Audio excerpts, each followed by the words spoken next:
নমস্কার, আমি প্রিয়াঙ্কা। আপনারা দেখছেন প্রিয়াঙ্কাস হোম ক্রিয়েশন চ্যানেল।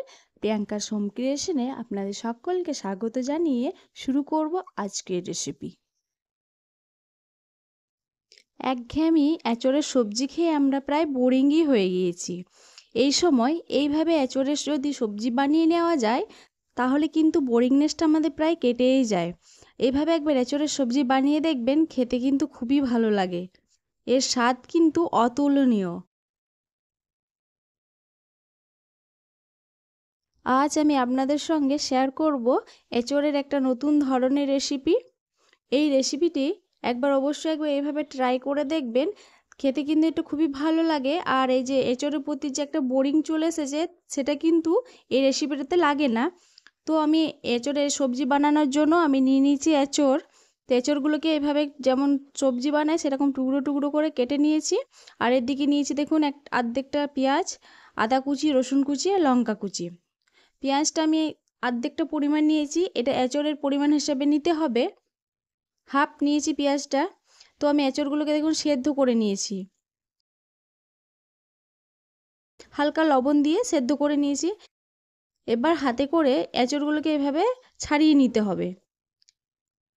একদম খুব ঘাঁটা করলে ছাড়ালে হবে না, যাতে হালকা কিমার মতো ছাড়িয়ে নিতে হবে। দেখুন এঁচোড়গুলোকে আমি ছাড়িয়ে নিলাম। এবার এটা সাইডে রেখে গ্যাসের ফ্লেমটা অন করে দিয়ে বসিয়ে দিলাম একটা কড়াই। কড়াইয়ে আমি এখানে 2 চামচ পরিমাণ সর্ষের তেল দিয়ে দিয়েছি। আর এই রেসিপিটি সর্ষের তেলেই কিন্তু খেতে ভালো লাগে। ভিডিওটি কিন্তু স্কিপ করে দেখবেন না, পুরো ভিডিওটি দেখবেন। তেলটা একটু ভালো করে গরম করে নিয়ে ফোড়ন হিসেবে দিয়ে দিলাম জিরে, শুকনো লঙ্কা। লঙ্কাটাকে এভাবে একটু ভেঙে দিলাম। এইখান থেকে সুন্দর গন্ধ বের হলে এবার দিয়ে দিতে হবে এর মধ্যে কেটে রাখা রসুন। প্রথমে রসুনটাকে দিয়ে দিলাম, তাতে রসুনের কাঁচা গন্ধটা চলে যাবে এবং একটা সুন্দর গন্ধ বের হবে। রসুনটা একটু ভালো করে ভেজে নিয়ে এর মধ্যে দিয়ে দিতে হবে কেটে রাখা পেঁয়াজ।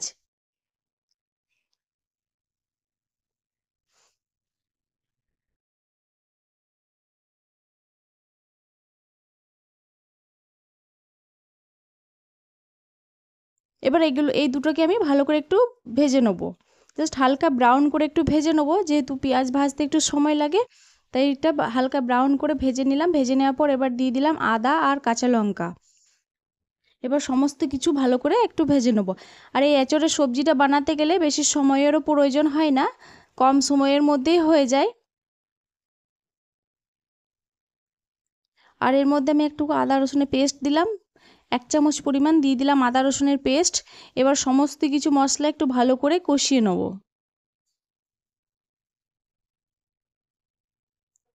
গ্যাসের ফ্লেমটা লোতে রেখে কিন্তু এটা ভেজে নিতে হবে।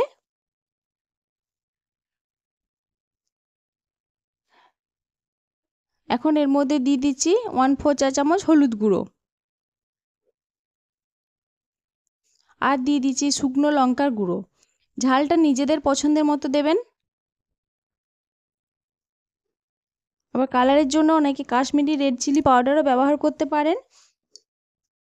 এই সময় লঙ্কা গুঁড়োটা দিলে কিন্তু কালারটা বেশ ভালোই আসে। তো এগুলো দিয়ে একটু ভালো করে ভেজে নিলাম। ভেজে নেওয়ার পর এবার দিয়ে দিলাম আমি 2টো টমেটো কুচিয়ে রেখেছি, সে টমেটোটা দিয়ে একটু ভালো করে ভাজিয়ে নেব। টমেটোটা গলে যাওয়া পর্যন্ত এইভাবে একটু নেড়ে চড়ে ভালো করে ভেজে নিতে হবে। আর টমেটো গলতে বেশি একটু সময়ও লাগে না। দিয়ে দিলাম 1/2 চামচ পরিমাণ জিরে গুঁড়ো।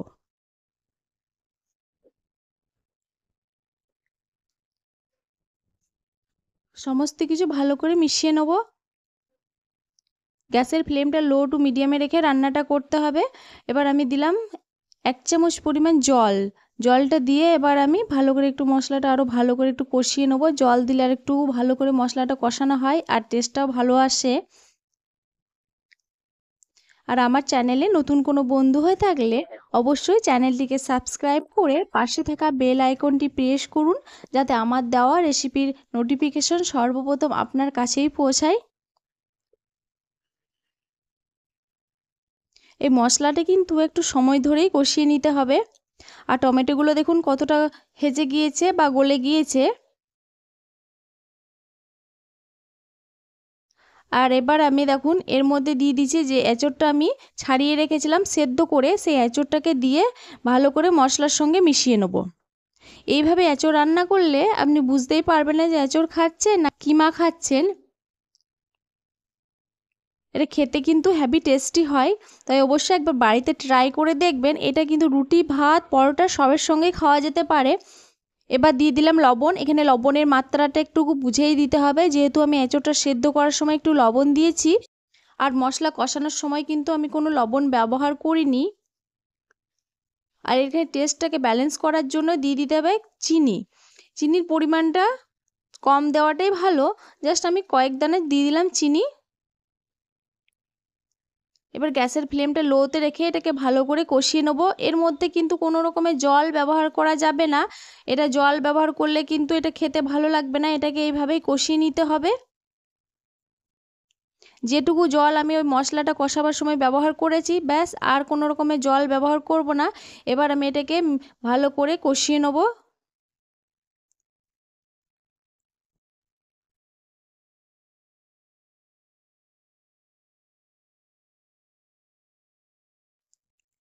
একটু ধৈর্য নিয়ে ভালো করে একটু কষিয়ে নিতে হবে। যত কষাবেন এর স্বাদ কিন্তু ততই বেশি ভালো লাগবে।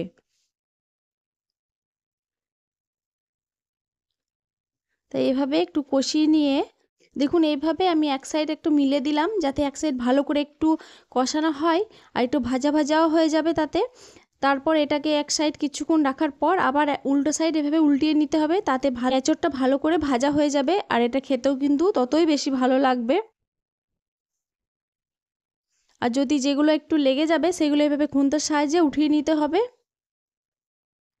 তেলটা আপনাদের পছন্দ মতন ব্যবহার করবেন, তবে এটাতে তেল বেশি ব্যবহার করলে খেতে বেশি ভালো লাগবে। যেহেতু পরিমাণ অনুযায়ী তেলটা ব্যবহার করবেন, তাতে খেতে দেখবেন খুবই ভালো লাগবে আর এটা লাগবেও না তলা দিক থেকে।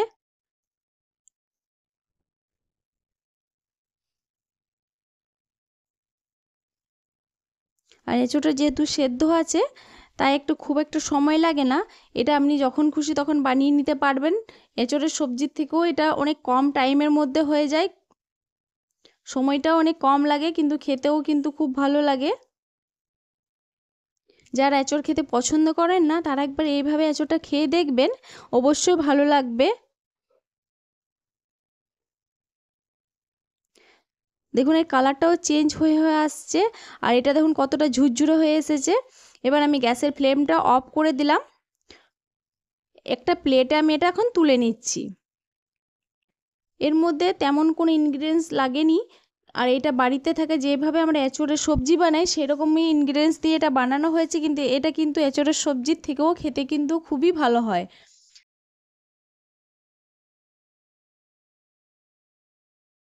তো আমি একটা প্লেটের মধ্যে তুলে নিলাম।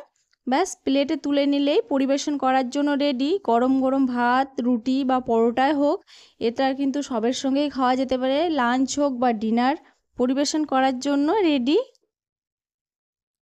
আজকে আমার এই রেসিপি আপনাদের কেমন লাগলো অবশ্যই কমেন্ট করে জানাবেন, আর ভালো লাগলে অবশ্যই একটা লাইক দিয়ে প্রিয়জনদের সঙ্গে বেশি বেশি করে শেয়ার করবেন। ভালো থাকবেন, সুস্থ থাকবেন। দেখা হবে নেক্সট ভিডিওতে নতুন একটা রেসিপি নিয়ে। ধন্যবাদ।